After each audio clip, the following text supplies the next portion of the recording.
જયેશભાઈ આપની પાસે આવવા માંગીશ અને ખાસ કરીને જો ઇલેક્શન કમિશનની પ્રેસ કોન્ફરન્સની વાત કરવામાં આવે, બે અલગ અલગ વાતો ધ્યાનમાં આવી રહી છે. રાજકીય પાર્ટીઓ ઉપરની જે એક લિમિટેશન જે લગાવવામાં આવી છે તેની તો ખાસ કરીને વાત છે જ, પરંતુ આ સાથે જ જે પક્ષ પલટા કરતા નેતાઓ છે તેમની પણ વાત થઈ રહી છે.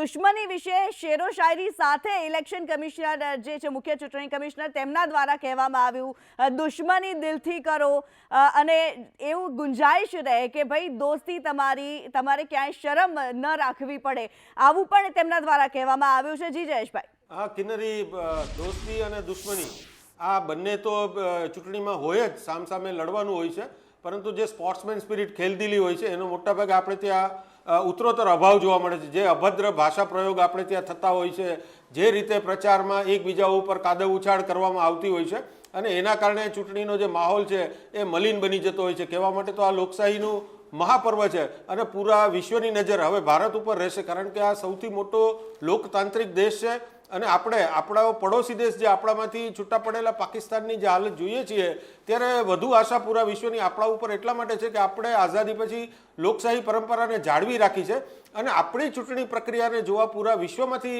નિરીક્ષકો આવતા હોય છે. તો આ વખતની ચૂંટણી છે એ સૌથી મહત્વની એ રીતે પણ છે કે ગયા વખતે જે રીતે 67.40% વોટિંગ થયું હતું, ઉત્તરોત્તર લોકસભાની ચૂંટણીમાં મતદાન વધી રહ્યું છે, પરંતુ આ વખતે જે રીતે મોદીનો કરિશ્મા છે, જે રીતે કેટલાક એવા મુદ્દા છે દેશ સામે કે જેના કારણે લોકો વધુ ને વધુ મતદાન કરવા બહાર આવે, એ જ રીતે સામા પક્ષે ઇન્ડિયા ગઠબંધન છે, એમણે પણ પ્રયત્નો તો ખૂબ કર્યા છે. રાહુલ ગાંધીની ન્યાય યાત્રા છે, એટલે દરેકની સૌથી પ્રથમ એમનો લક્ષ્ય તો એ રહેશે કે એમના જે મતદારો છે એ ઘરની બહાર નીકળે અને મતદાન કરવા માટે આવે. ચૂંટણી પંચ પોતે પણ એવું લોકશાહી ગૌરવપૂર્ણ કહી શકે કે આપણા દેશની લોકશાહી છે. આપણા સાથે જ આઝાદ થયેલો પાકિસ્તાન, ત્યાં વારંવાર સમસ્યાઓ થઈ, મિલિટરી રૂલ આવ્યો. એ વખતે જે આઝાદ થયા પછી દેશને બંધારણ આપ્યું, કોંગ્રેસ પક્ષની બહુમતી હતી, બાબા સાહેબ આંબેડકરની અધ્યક્ષતામાં બનેલું એ બંધારણ એને સેલ્યુટ કરવી પડે કે દેશમાં સત્તા પરિવર્તનો થયા પણ એ લોકશાહી ઢબે થયા અને આપણા દેશમાં ક્યારેય લોકશાહીને લઈને ક્યારેય તકલીફો નથી ઊભી થઈ. ત્યારે આજે લોકશાહીમાં ચૂંટણી છે એ પણ એક પવિત્ર પર્વ છે. આખરે લોકોના હાથમાં સત્તા છે કે શાસન કોને આપવું. આજે ચૂંટણી પંચે 7 ફેઝમાં દેશની લોકસભાની અને 5 રાજ્યોની ચૂંટણીઓની જાહેરાત કરી છે. મને મારા પક્ષ વતી ચૂંટણીની થયેલી જાહેરાતોને આવકારતા ખૂબ આનંદ થાય છે. મેં કહ્યું એમ લોકશાહીમાં આખરે જનતા જનાર્દન મહાન છે, લોકોના હાથમાં સત્તા છે અને આ એ જ દેશની જનતા છે કે જેમણે કોઈ પણ જાતના વાયોલન્સ એટલે કે તોફાન, કોઈ પણ જાતના હુલ્લડો વગર લોકશાહી ઢબે સત્તાના પરિવર્તન કર્યા છે. એક સમય એવો પણ હતો કે જ્યારે દેશના વડાપ્રધાન હતા ઇન્દિરા ગાંધીજી, એ હાર્યા પણ ખરા અને સત્તાથી બહાર પણ કોંગ્રેસ રહી, પણ થોડા જ સમયમાં દેશની જનતાને લાગ્યું કે આ ભૂલ હતી અને ઇન્દિરાજીને ફરી વડાપ્રધાન બનાવ્યા, કોંગ્રેસને શાસન આપ્યું અને જીવા ત્યાં સુધી એ વડાપ્રધાન પણ રહ્યા. એટલે આ દેશની, આપણા દેશની જનતાની આ તાસીરને હું બિરદાવું છું. 7 ફેઝમાં જે ચૂંટણીઓ યોજાવાની છે એમાં આપણું ગુજરાત એનો ફેઝ એ 3જો ફેઝ છે અને 3જા ફેઝમાં જ્યારે ગુજરાતની ચૂંટણીઓ છે એમાં નોટિફિકેશન જે છે એ 16 માર્ચે આવશે. 12 એપ્રિલે ગેઝેટમાં નોટિફિકેશન પ્રસિદ્ધ થશે.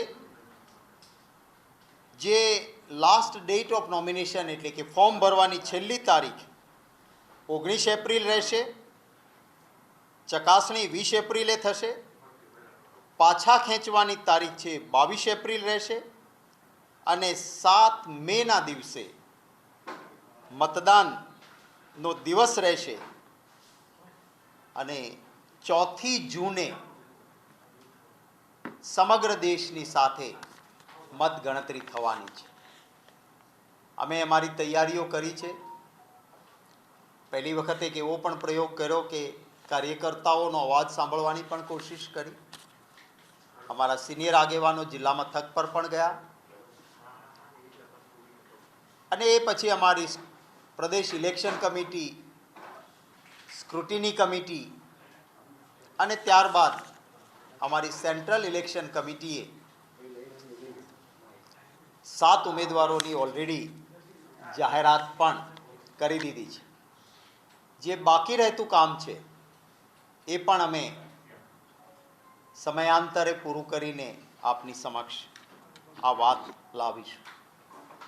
જ્યારે ચૂંટણી આવી છે ત્યારે હું ગુજરાતના મતદાતાઓને પણ કોંગ્રેસ પક્ષ વતી વિનંતી કરીશ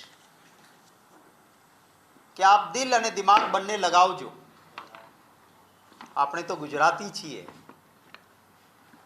કહે છે કે શબ્દ પણ બોલીએ તો ત્રાજવામાં તોડીને બોલનારા લોકો છીએ. ત્યારે આપની કોઠાસૂઝનો ઉપયોગ કરજો. લાંબા સમયથી ભારતીય જનતા પાર્ટીનું શાસન એ ગુજરાતમાં છે. આપના ત્રાજવામાં મૂકજો તો ખરા કે આપણે ગુજરાતી તરીકે ક્યાં નફો કર્યો છે ને ક્યાં નુકસાન કર્યું છે. હું પણ સત્તામાં ગુજરાતની જનતાના આશીર્વાદથી મારા પક્ષની સરકાર હતી. ત્યારે કૃષ્ણા અમારી સાથે જોડાયેલા છે. કૃષ્ણા, જે પ્રમાણે શક્તિસિંહ ગોહિલ કોંગ્રેસના જે પ્રદેશ અધ્યક્ષ છે તેમણે કહ્યું કે ગુજરાતીઓ છીએ, શબ્દો પણ આપણે ત્રાજવે તોડીને બોલીએ છીએ, ત્યારે ગુજરાતીઓના ત્રાજવાની અંદર આ વખતે કયા મુદ્દાઓનું વજન વધારે રહેશે?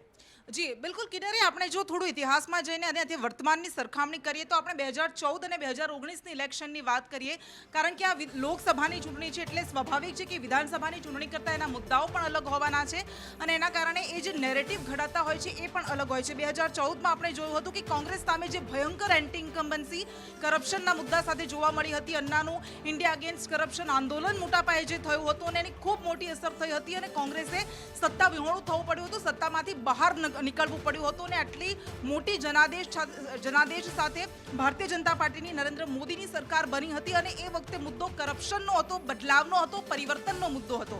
2019માં આપણે જોયું કે રાષ્ટ્રવાદનો મુદ્દો હાવી થયો હતો અને એના એ મુદ્દા પર ચૂંટણી લડાઈ હતી.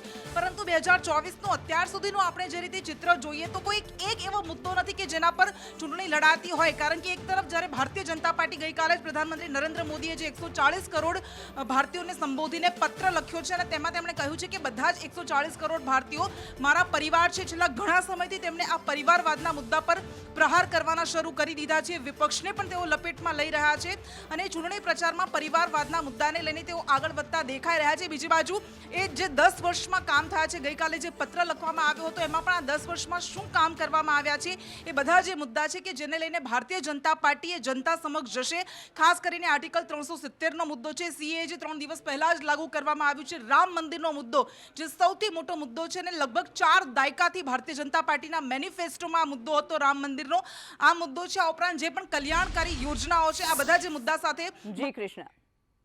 Kashmir Reorganization Act was passed in 2000. નામદાર સુપ્રીમ કોર્ટની બંધારણીય બેન્ચ 5 જજ સાહેબની બનેલી બેન્ચે કર્યો આદેશ અને પરિણામે આ ભ્રષ્ટાચાર એ ઉજાગર થયો. આપે સૌએ જોયું છે. પ્રજાની તિજોરીમાંથી કરોડો રૂપિયા એક હાથે આપવાના અને બીજા હાથે ધન સંગ્રહ ઇલેક્ટોરલ બોન્ડમાં લેવાનો આ ઉજાગર થયો. ઈડીની, સીબીઆઈની, ઇન્કમ ટેક્સની રેડ પાડવાની. રેડ પડે પછી તો માણસ તકલીફમાં હોય, પણ એની અપીલમાં સેટ કરી દેવાનું છે એમ કરીને હપ્તા ઉઘરાવી અને ઈડી, સીબીઆઈ, ઇન્કમ ટેક્સની રેડ પછી કેટલા લોકોએ ભાજપને ઇલેક્ટોરલ બોન્ડમાં રૂપિયા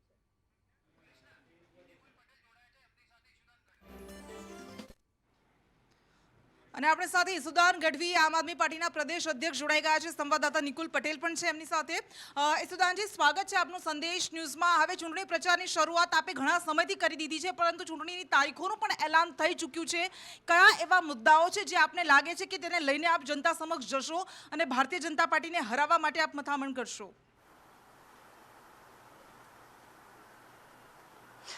જે બિલકુલથી કૃષ્ણા, અત્યારે ચૂંટણીઓની જાહેરાત થઈ ગઈ છે, તારીખોની જાહેરાત થઈ ગઈ છે અને તેને લઈને આજે આપણી સાથે આમ આદમી પાર્ટીના પ્રદેશ અધ્યક્ષ ઈસુદાનભાઈ ગઢવી છે, તેમની સાથે વાત કરીશું. ઈસુદાનભાઈ, ચૂંટણીઓની જાહેરાત થઈ ગઈ છે, ભાજપને હરાવવા માટે ગઠબંધન સાથે ગઠબંધન કર્યું છે કોંગ્રેસ સાથે, ને હવે કઈ રીતે મેદાને ઉતરવાના છો? એક તરફ તારીખો જાહેર થઈ ચૂકી છે. બિલકુલ, કારણ કે ભારત સૌથી મોટો લોકશાહી દેશ છે અને આ બહુ જ મોટી પ્રક્રિયા છે. એટલે 7 તબક્કામાં છે, એમાં ત્રીજા તબક્કામાં ગુજરાત છે. 7 મે ચૂંટણી છે. અમે પૂરી રીતે તૈયાર છીએ. ઇન્ડિયા ગઠબંધન 26 બેઠક ઉપર મજબૂતાઈથી લડવાનું છે. આમ આદમી પાર્ટીમાં પણ જે 2 ભાગે આવી છે એમાં પણ અમે મજબૂતાઈથી લડીશું. અને સ્વાભાવિક છે કે તૈયારીઓ તો અમે અત્યારે છેલ્લા તમે જોતા હશો 2-3 મહિનાથી ચાલુ થઈ ગઈ છે, પરંતુ હવે ચૂંટણીઓ જ્યારે જાહેર જ થઈ છે ત્યારે આ તમામ મુદ્દાઓ ઉપર ખૂબ જ મજબૂતાઈથી લોકોની વચ્ચે જશું, લોકોને સમજાવશું. અને 26માંથી 26 સાંસદ લોકોએ 14માં 19માં આપ્યા, પણ એનો લોકોને નુકસાન એ થયું કે કોઈ ગુજરાતનો અવાજ સંસદમાં બન્યો નહીં, કોઈ મોટો પ્રશ્ન ઉઠતો નથી.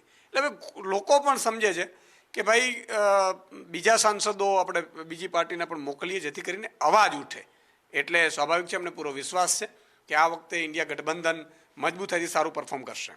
ઈસુદાનભાઈ, એક તરફ લોકસભાની ચૂંટણીઓની જાહેરાત થઈ ગઈ, તમામ 26 બેઠકો પર ચૂંટણી અહીંયા યોજાવાની છે, સાથે સાથે પેટા ચૂંટણી વિધાનસભાની આવવાની હતી, પરંતુ ક્યાંક વિસાવદર બેઠકનું નામ નથી આવી રહ્યું, તેની ચૂંટણી નથી જાહેર થઈ.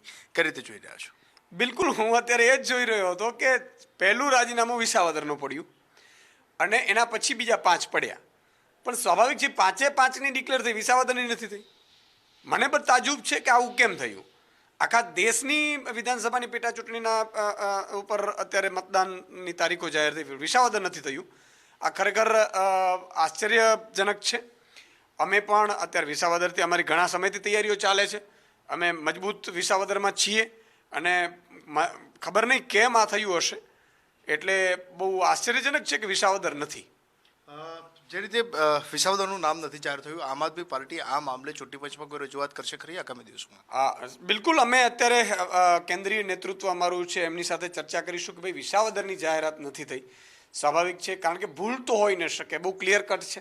નામ નથી બોલ્યા. હું પીસી જોતો તો પીસી આવી ગઈ, એમાં પણ 5 સીટનો છે, એટલે કંઈ સમજાતું નથી. એટલે અમે કેન્દ્રીય નેતૃત્વમાં વાતચીત કરીશું અને જરૂર પડે ચૂંટણી પંચને પણ રજૂઆત કરીશું. બિલકુલથી ચૂંટણી પંચને રજૂઆત કરવાના છે. હાલ તો આમ આદમી પાર્ટી કોંગ્રેસ સાથે ગઠબંધન કરીને લોકસભાની ચૂંટણીઓ લડી રહી છે, પરંતુ જે વિધાનસભાની પેટા ચૂંટણીઓ જાહેર થઈ છે તેમાં એક વિસાવદર જે બેઠક હતી તેનું જે ચૂંટણી છે.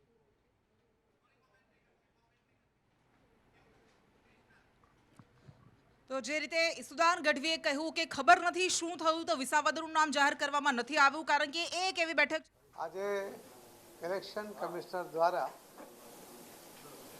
લોકસભા અને કેટલાક રાજ્યોમાં વિધાનસભા ગુજરાત સહિત એના ઇલેક્શનની તારીખોની જાહેરાત કરવામાં આવી છે.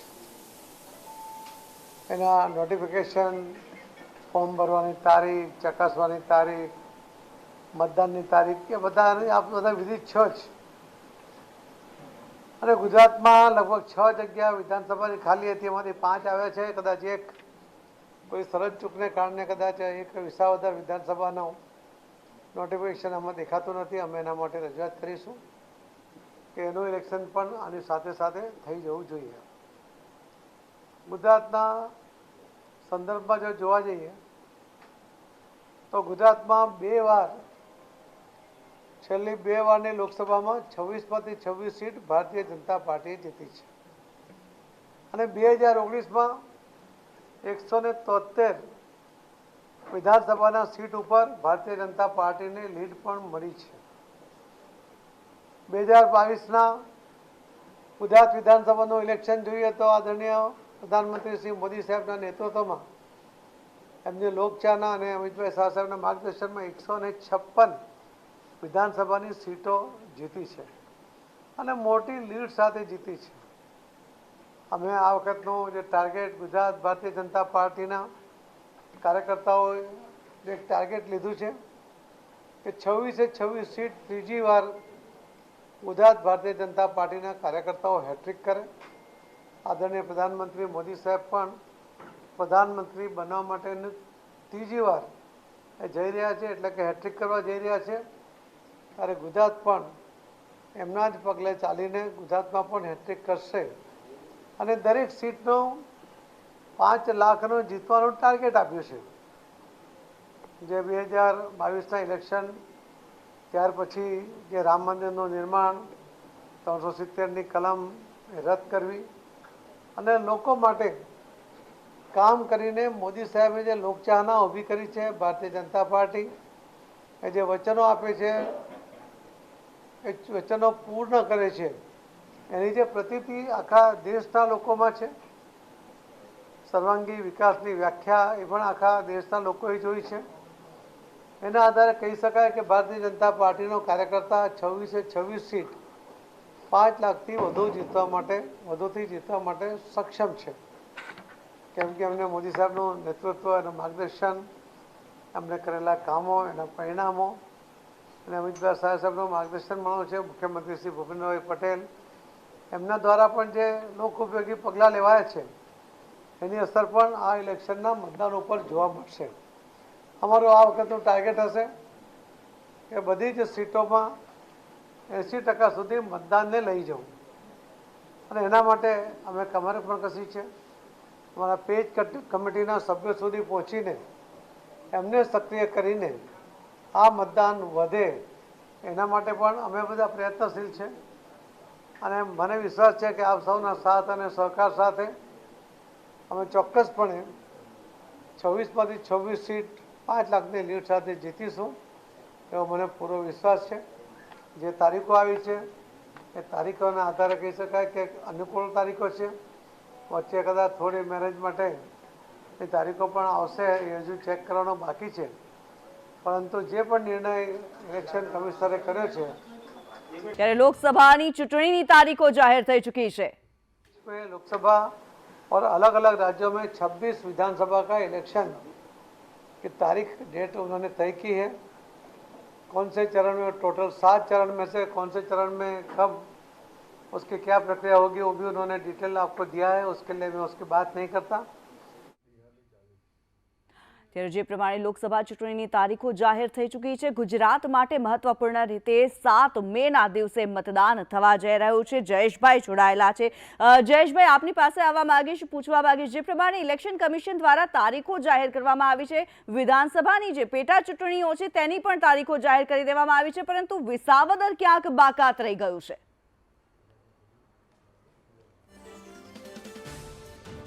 જે રીતે આપણે જોઈએ કે સી આર પાટીલે ચૂંટણી પંચની જે પ્રેસ કોન્ફરન્સ છે એમના પછી એવું કહ્યું કે રજૂઆત પણ કરશે અને કદાચ આ શરત ચૂકથી રહી ગયું હોય.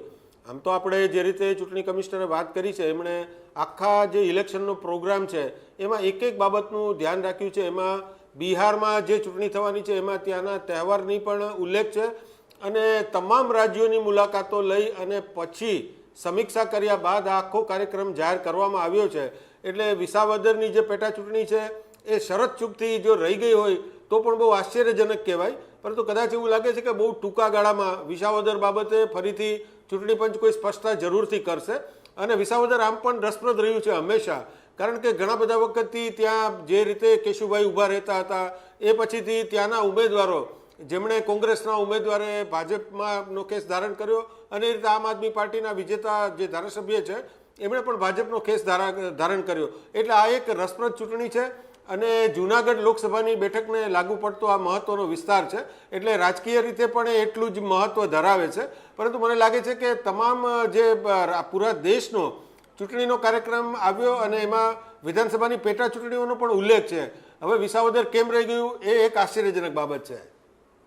બિલકુલ જયેશભાઈ, ત્યારે અત્યારે જો વાત કરવામાં આવે ગુજરાતની મહત્વપૂર્ણ રીતે લોકસભાની 26 સીટો જે છે ભાજપ ગઈ ચૂંટણીની અંદર અંકે કરી ચૂક્યું છે અને હવે 5 લાખની લીડની વાત કરી રહ્યું છે. પરંતુ કોંગ્રેસ માટે પણ પડકારો ઓછા નથી. જે ગઠબંધન કરેલું છે આપ સાથેનું, તેની સામે પણ પડકારો ઘણા બધા છે.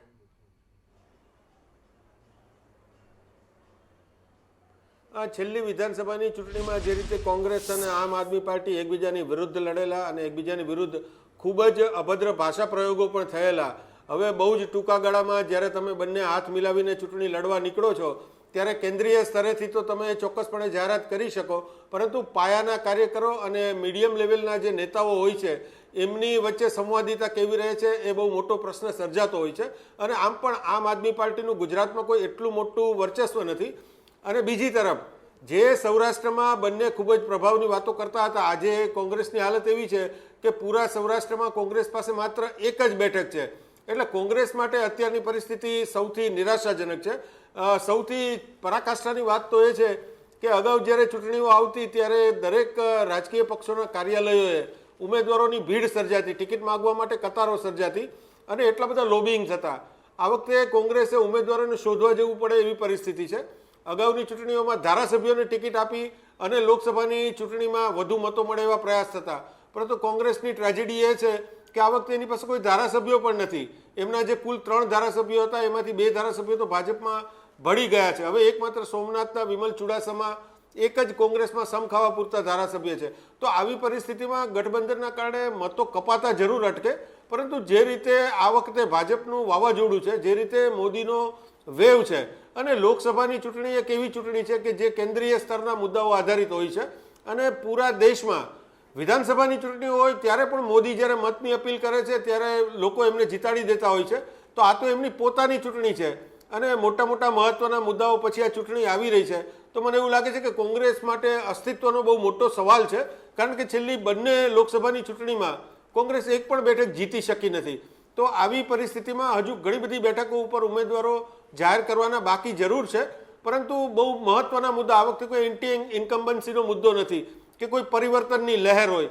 તો કોંગ્રેસે તો મુદ્દાઓ પણ શોધવા પડે એમ છે અને ઉમેદવારો પણ શોધવા પડે એમ છે. એટલે 5 લાખની લીડ એ માટે ભાજપની જે લડાઈ છે એમાં કોંગ્રેસને કેટલું નુકસાન જશે એ હવે આપણે આ ચૂંટણીમાં જોઈ શકશું, પરંતુ હજુ એ 51 દિવસ છે. કયા મુદ્દા કેવી રીતે ઉછળે છે અને પરિસ્થિતિમાં કેવો બદલાવ આવે છે આ લોકોએ જોવાનું રહ્યું. બિલકુલ, ત્યારે મુદ્દાઓની રાજનીતિ કઈ રીતે રમાશે તે જોવું રહ્યું. પરંતુ કૃષ્ણા, અહીંયા સવાલ એક એ થઈ રહ્યો છે, કોંગ્રેસ સામે જે અવરોધો જે છે તે ઘણા બધા છે અને જે આપની સાથેનું ગઠબંધન છે એ પણ જાણે મજબૂરીમાં કર્યું હોય તેવા પ્રકારના દ્રશ્યો સામે આવે છે, કારણ કે કોંગ્રેસે પોતાના જ નેતાઓને નારાજ કર્યા છે અને કોંગ્રેસના દિગ્ગજ નેતાઓ ચૂંટણી લડવાથી પાછી પાની કરે છે. બિલકુલ કિન્નરી, જોઈએ આપણે કોંગ્રેસનો વોટ શેર 2004થી સતત ઘટતો આવ્યો છે. એ સમયે જે કોંગ્રેસનો વોટ 44% હતો એ છેલ્લી ચૂંટણીમાં આપણે જોયું માત્ર 32% પૂરતો થઈ ગયો, જ્યારે 47% વોટ શેર જે ભાજપનો હતો તે 62% પર આવી ગયો. એટલે બંને વચ્ચેનું અંતર તમે જોઈ શકો છો કે ભાજપ કેવી રીતે ઉપર ગઈ અને કોંગ્રેસ કેવી રીતે નીચે ગઈ. 2014 અને 2019 આ બંને એ ચૂંટણી હતી કે જે 6 અને 8 રાજ્યોમાં ભારતીય જનતા પાર્ટીએ ક્લીન સ્વીપ કર્યું હતું. એમાં ગુજરાત આ બંને વખતે 26 બેઠક ભાજપને આપી હતી ગુજરાતે. પરંતુ ગત વખતે 2019ની આપણે વાત કરીએ, જ્યારે આમ આદમી પાર્ટીએ એકલા હાથે ચૂંટણી લડી હતી ત્યારે એનો કંઈ ખાસ જાજી અસર નહોતી દેખાઈ. અને 15 મહિના પહેલા જ્યારે વિધાનસભાની ચૂંટણી થઈ હતી ગુજરાતમાં, ત્યારે આપણે જોયું કે આમ આદમી પાર્ટી લડી, એને તો 5 બેઠક મળી, એને તો 12% વોટ મળ્યા અને એ તો નેશનલ પાર્ટી બની ગઈ. પરંતુ તેનું સૌથી વધારે નુકસાન કોંગ્રેસને થયું હતું ને 77થી સીધી 17 પર આવી ગઈ હતી. હવે 2019ની લોકસભાની ચૂંટણીમાં કોંગ્રેસને પણ ફાયદો નહોતો થયો, આમ આદમી પાર્ટીને પણ ફાયદો નહોતો થયો અને એ જ ગણતરી સાથે 2024ની લોકસભાની ચૂંટણીમાં આમ આદમી પાર્ટી અને કોંગ્રેસ અત્યારે બંને સાથે મળીને આગળ લડી રહ્યા છે. પરંતુ સૌથી મોટી વાત એ છે કે જે ભરૂચ બેઠક પર એવું લાગી રહ્યું છે કે રોમાંચક જંગ જામશે, કારણ કે ચૈતર વસાવા આક્રમક રીતે પ્રચાર કરી રહ્યા છે. પરંતુ શરૂઆતથી જે રીતે આપણે જોઈ રહ્યા છે કે કોંગ્રેસના ત્યાં જે સ્થાનિક નેતાઓ છે, મુમતાઝ પટેલ હોય, ફૈઝલ પટેલ હોય, કે જેઓ અહેમદ પટેલના પુત્ર અને પુત્રી છે, એમની નારાજગી સરેઆમ બહાર આવી રહી છે. 2 દિવસ પહેલા જ ફૈઝલ પટેલે એવું કહ્યું કે હજુ ચૂંટણીની તારીખો, હજી ચૂંટણીને ઘણો સમય છે, નોટિફિકેશનને ઘણો સમય છે, એટલે કંઈક થઈ શકે છે. એટલે આ આંતરિક નારાજગી જે ખાસ કરીને રાજેન્દ્રસિંહ રાણા જે ભરૂચ કોંગ્રેસના અધ્યક્ષ છે એમણે પણ જે રીતે કહ્યું હતું, એટલે શક્ય એવી દેખાઈ રહ્યું છે કે જે વોટ ટ્રાન્સફર થવું જોઈએ, કારણ કે કોંગ્રેસની કાડર નારાજ છે, અસંતોષ છે, એની નિષ્ક્રિયતા આમ આદમી પાર્ટીને ભારે પડી શકે છે કિન્નરી. અને જો એવું થશે તો સૌથી મોટો ફાયદો ભારતીય જનતા પાર્ટીને થશે. બિલકુલ કૃષ્ણા અને જયેશભાઈ, આપ અમારી સાથે જોડાયેલા રહેશો ત્યારે મહત્વપૂર્ણ સમાચાર. પીએમ મોદીએ ચૂંટણીની જે તારીખો જાહેર થઈ છે તેના પર એક્સ પર પોસ્ટ કરી છે પોતાની પ્રતિક્રિયા. ચૂંટણી જાહેર થયા બાદ પીએમ મોદી દ્વારા એક્સ પર પોસ્ટ કરવામાં આવી છે. ભાજપ અને એનડીએ ચૂંટણી માટે તૈયાર હોવાનું પીએમ મોદી દ્વારા કહેવામાં આવ્યું છે. એક હુંકાર કરવામાં આવ્યો છે, અમે અમારા ટ્રેક રેકોર્ડ સાથે જનતાની વચ્ચે જઈશું. ચૂંટણી જાહેર થયા બાદ પીએમ મોદીનું એક્સ પર પોસ્ટ. મહત્વપૂર્ણ સમાચાર. પીએમ મોદી દ્વારા એક્સ પર પોસ્ટ કરીને ચૂંટણીની જે તારીખો જે જાહેર કરવામાં આવી છે તેને લઈને તેમના દ્વારા પોસ્ટ કરવામાં આવી છે. મહત્વપૂર્ણ સમાચાર આવી રહ્યા છે. આપ અને કોંગ્રેસની એક સંયુક્ત બેઠક યોજાવા જઈ રહી છે. લોકસભાની તારીખો જ્યારે જાહેર થઈ ચૂકી છે ત્યારે કોંગ્રેસ કાર્યાલયમાં આપ અને કોંગ્રેસની એક સંયુક્ત બેઠક યોજાવા જઈ રહી છે. આ બેઠકની અંદર લોકસભા અને વિધાનસભાની જે પેટા ચૂંટણીઓ યોજાશે તેના વિશે ચર્ચા થઈ શકે છે. પેટા ચૂંટણી પણ ગઠબંધનથી લડાય તેના માટે થઈને ચર્ચા કરવામાં આવશે. કોંગ્રેસ પ્રદેશ પ્રમુખ શક્તિસિંહ ગોહિલ આ બેઠકમાં હાજર રહેશે ત્યારે આપ સાથે સંયુક્ત બેઠક યોજાવા જઈ રહી છે જેમાં આપના પ્રમુખ ઈસુદાન ગઢવી પણ હાજર રહી શકે. ચૂંટણીની તારીખોની જાહેરાત સાથે જ તમામ રાજકીય પક્ષો એડી ચોટીનું જોર લગાવવા માટે થઈને તૈયાર થઈ ચૂક્યા છે. ચાહે એનડીએની વાત હોય કે પછી ઇન્ડી ગઠબંધનની વાત હોય ત્યારે લોકસભાની જો વાત કરવામાં આવે 543 બેઠકો માટે જ્યારે ચૂંટણી લડાવવા જઈ રહી છે. મહત્વપૂર્ણ સમાચાર. ચૂંટણી જાહેર થયા બાદ મુખ્યમંત્રી કમલમ ખાતે પહોંચ્યા છે. સીએમ ભૂપેન્દ્ર પટેલ ગાંધીનગર કમલમ પહોંચી ચૂક્યા છે. ચૂંટણીની તારીખોની જાહેરાત થઈ છે. લોકસભાની ચૂંટણીની સાથે સાથે ગુજરાતમાં પેટા ચૂંટણીની પણ જાહેરાત કરવામાં આવી છે ત્યારે સીએમ ભૂપેન્દ્ર પટેલ અત્યારે કમલમ ખાતે પહોંચી ચૂક્યા છે. જયેશભાઈ અત્યારે અમારી સાથે જોડાયેલા છે. જયેશભાઈની સાથે ચર્ચાને આગળ વધારીએ. જયેશભાઈ, જે પ્રમાણે જો લોકસભાની ચૂંટણીની વાત કરવામાં આવે, પીએમ મોદીની વાત કરવામાં આવે, એક સબળ અને પ્રબળ નેતા તરીકે તેઓ ઉભરી આવ્યા છે. ચાહે રાષ્ટ્રીય હોય આંતરરાષ્ટ્રીય કક્ષાએ હોય ત્યારે મોદી લહેર સ્વાભાવિકપણે દરેક ચૂંટણીની અંદર જોવા મળી છે. આ વખતે જે પ્રમાણે પીએમ મોદીએ એક્સ પર પોસ્ટ કરી છે, હમણાં જ જે પ્રમાણે તારીખો જાહેર થયા બાદની જે પોસ્ટ છે, અમે અમારા ટ્રેક રેકોર્ડ પર ચૂંટણી લડીશું તેવું તેમના દ્વારા કહેવામાં આવ્યું છે. શું કહેશો?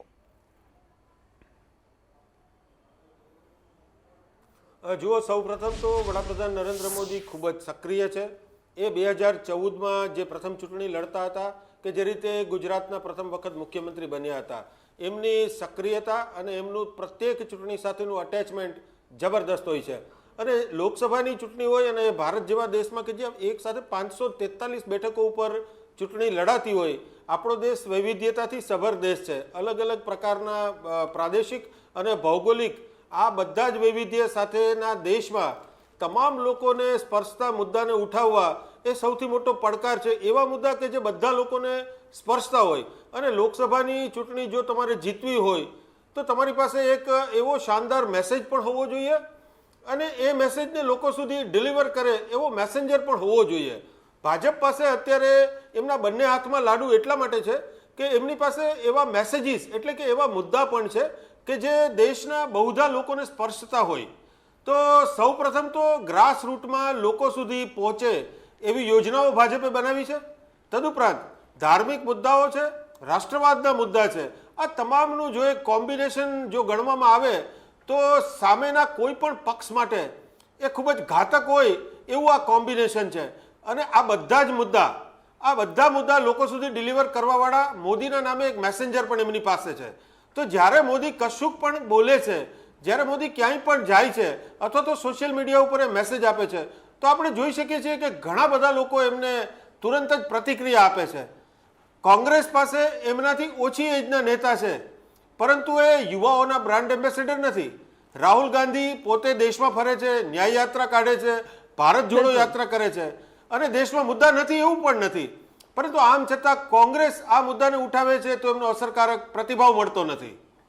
જી બિલકુલ. જયેશભાઈ, આપ અમારી સાથે જોડાયેલા રહેશો ત્યારે તારીખો જ્યારે જાહેર થઈ ચૂકી છે, ભાજપ અને એનડીએ ચૂંટણી માટે તૈયાર હોવાનું પીએમ મોદી દ્વારા પોસ્ટમાં કહેવામાં આવ્યું છે. અમે અમારા ટ્રેક રેકોર્ડ સાથે જનતાની વચ્ચે જઈશું તેવું પણ પીએમએ એક હુંકાર કર્યો છે. અને ચૂંટણી જાહેર થયા બાદ જે પ્રમાણે અત્યારે માહોલ જોવા મળી રહ્યો છે, તમામ જગ્યાએ એક પ્રકારનો રાજકીય રંગ જોવા મળી રહ્યો છે, જે ચૂંટણીનો રંગ કહી શકીએ. ચૂંટણીનો રંગ તમામ પર ચડેલો છે. રાજકીય પાર્ટીઓ પોતાની રીતે જીત મેળવવા માટે થઈને એડી ચોટીનું જોર લગાવવા માટે તૈયાર છે.